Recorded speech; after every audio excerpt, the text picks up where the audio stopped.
السلام علیکم ورحمۃ اللہ وبرکاتہ۔ بسم اللہ الرحمن الرحیم، والصلاة والسلام علی سیدنا و مولانا محمد وعلی آلہ وصحبہ اجمعین، اما بعد۔ شعبان کا مہینہ چل رہا ہے اور رمضان کی آمد ہے۔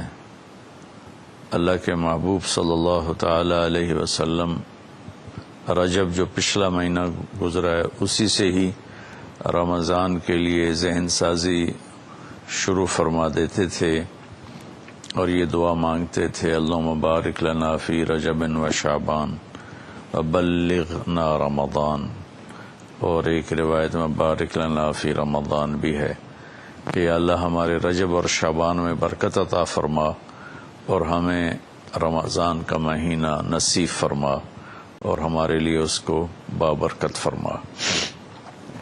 اور شعبان میں آپ کثرت سے روزے رکھتے تھے، اور اس میں 15 شعبان کے بارے میں اس کے فضائل موجود ہیں احادیث پاک میں، اور فیہا یفرق کل امر حکیم امرا من عندنا انا کنا مرسلین، سورہ دخان کی یہ آیت ہے شروع کی، حامیم الکتاب المبین انا انزلناہ فی لیلۃ مبارکۃ۔ تو بعض مفسرین اس سے 15 شعبان لیتے ہیں اور کچھ لیلۃ القدر لیتے ہیں۔ تو 15 شعبان کے روزے کا اہتمام یہ ہر دور میں اللہ کے نیک بندے اس کا اہتمام فرماتے رہے، اور حدیث پاک میں بھی اس کی فضیلت آتی ہے کہ اس رات حدیث صحیح ہے، ان اللہ یطلع علی اہل الدنیا، اللہ تبارک و تعالی ساری دنیا کے انسانوں پر اس رات میں اپنی نظر کرم فرماتے ہیں اور ان کی بخشش کے فیصلے فرماتے ہیں، سوائے 2 شخصوں کے، الا المشرک والمشاہن، ایک جو شرک کرنے والا ہو یعنی غیر مسلم ہے، مشرک ہے جو ایمان سے محروم ہے، اور دوسرا مشاہن کون ہے؟ کینہ رکھنے والا۔ ایک دل کی کیفیت ہے بغض، اور اس سے شدید ہے کینہ۔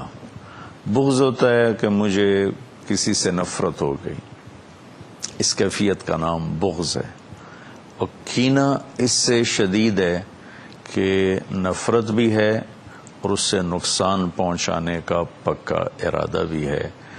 اس کیفیت کو، جس میں کسی کو نقصان پہنچانے کا ارادہ چل رہا ہو، اسے شحناء کہتے ہیں، اور اس کیفیت والے کو مشاحن کہتے ہیں، اور ہماری زبان میں اسے کینہ کہتے ہیں۔ تو اس رات میں اللہ تعالیٰ بخشش فرماتے ہیں۔ اس رات کا روزہ اللہ کے محبوب صلی اللہ تعالی علیہ وسلم رکھا کرتے تھے، اور بعض روایت میں 1 سال کے صغیرہ گناہوں کی بخشش کی بھی فضیلت بیان کی گئی ہے۔ بہرحال ہر دور کے صالحین، علماء، صوفیاء اس روزے کا اہتمام فرماتے چلے آئے ہیں۔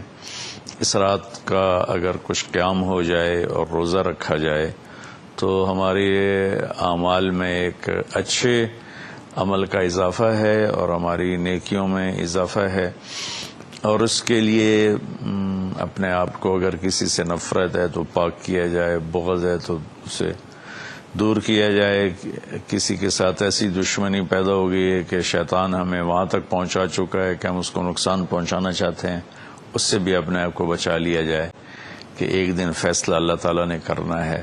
اس دن حقوق العباد کی عدالت بہت سخت ہوگی۔ حقوق اللہ کی عدالت میں وہ سختی نہیں ہوگی جو حقوق العباد کی عدالت میں شدت اور سختی ہوگی، لہذا کسی پر ظلم کر کے نہ مریں، کسی کا حق لے کر نہ مریں۔ ہمارے اوپر ظلم ہو یا ہمارا حق مارا جائے تو اس کا تو ہمیں بہت بڑا عوض اللہ اپنے خزانوں سے دے گے، لیکن ہم نے کسی پر ظلم کیا، ہم نے کسی کا حق مارا، برائی کے بدلے میں ایسی برائی کی کہ اپنی نیکیوں کو برباد کر دیا، تو بہت بڑے نقصان کا سامنا کرنا پڑے گا، اور وہ نقصان ابدی ہوگا۔ دنیا کے نقصان وقتی ہوتے ہیں، تھوڑی دیر کے لیے ہوتے ہیں۔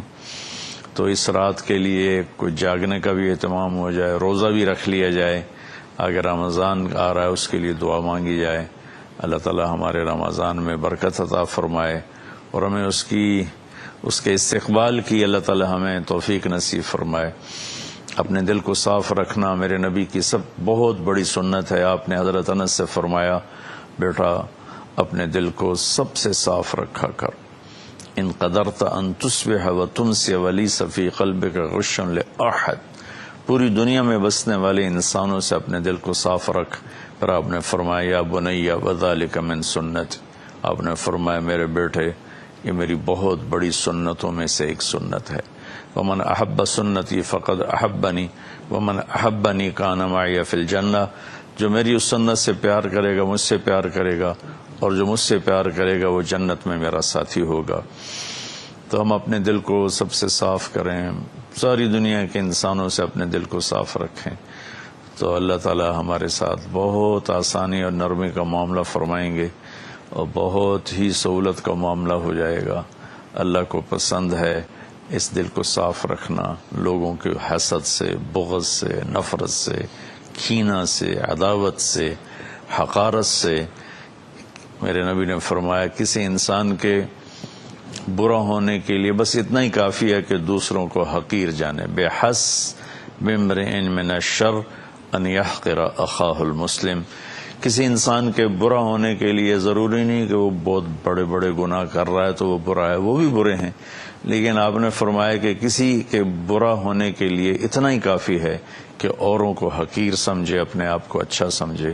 اور یہ جو لوگ تھوڑا سا شریعت کے پابند ہیں، نیکی پر چل رہے ہیں، گناہوں سے بچ رہے ہیں، اور شیطان کے داؤ میں نہیں آئے، گناہوں سے پرہیز ہے، ان کو شیطان اس طرف سے مار دیتا ہے کہ وہ انہیں اپنی نیکی کے تکبر میں پھنسا دیتا ہے، اور اوروں کی حقارت اور کمی اس کا شکار کر دیتا ہے۔ اس میں بہت بڑا طبقہ پھنسا ہوا ہے، پھنسے چلے جا رہے ہیں۔ اس سے اللہ تعالیٰ مجھے بھی بچائے، آپ کو بھی بچائے، سارے سننے والوں کو بچائے۔ تو ہم اس شعبان کے مہینے میں رمضان کی تیاری کریں۔ 15 شعبان کا اگر روزہ رکھا جائے تو بہت بڑی فضیلت ہے، رات کو جاگا جائے۔ کوئی خاص عمل کوئی نہیں 15 شعبان کا۔ ہمارے ہاں بدعات بھی شروع ہو جاتی ہیں، کوئی مسجدوں میں اکٹھے ہو کے کوئی صلاۃ تسبیح پڑھ رہا ہے، کوئی کچھ کر رہا ہے، کوئی کچھ کر رہا ہے۔ اس رات کا کوئی مخصوص عمل کوئی نہیں ہے، اس رات کا مخصوص عمل بس دعا ہے، تہجد ہے، تلاوت ہے، انفرادی طور پر ہے، اجتماعی طور پر کرنا کہیں سے ثابت نہیں ہے۔ کہیں اکٹھے ہو کر کر لیں تو کوئی، یہ میں نہیں کہہ رہا ہوں کہ انہیں غلط کیا ہے، لیکن پیچھے ہمارے تاریخ میں، اسلامی تاریخ میں یہ چیز ملتی نہیں۔ انفرادی عبادت ہی ہے، وہی زیادہ بہتر ہے۔ اللہ تعالی ہمیں عمل کی توفیق بخشے۔ السلام علیکم۔